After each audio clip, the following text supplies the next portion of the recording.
Yo, I appreciate you coming in. Hey, I'm happy to be here. I am excited to talk about some polls you have. Emerson College Polling, Pix 11, and The Hill have new polls on Jersey's gubernatorial race as well as New York City's mayoral race.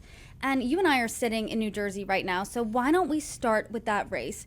Last time we talked, it was a month ago, the end of September.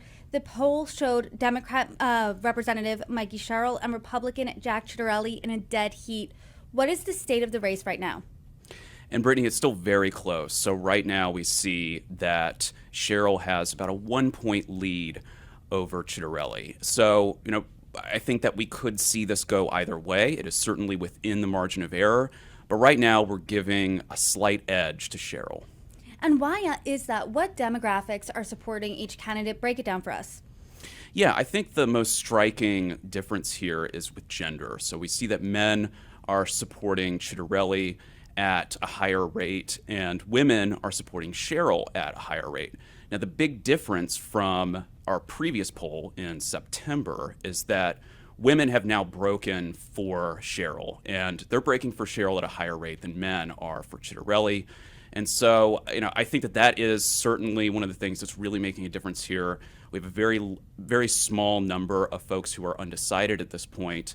And so, I think those demographics do point to a Cheryl win. But again, it could go either way. This is very close. And let's talk about that shrinking undecided, because in September it was 11%. Now it's at 3%.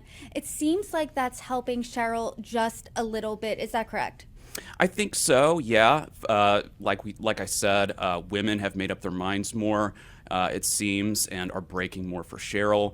I don't know about the remaining undecided vote, and I think that this election is going to more come down to turnout. I think very small differences in turnout here could make a huge difference in the actual ballot and in the final margin.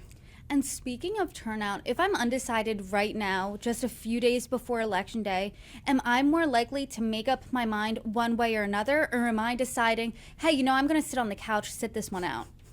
That's a good question. I think that some folks probably will sit this out, but there's been a lot of attention paid to this race, and I think that folks do see that it is close. We have higher participation in early voting as well. So, I do anticipate that this will be a decent turnout. I don't think that too many folks are going to be sitting at home, sitting this one out. And the Garden State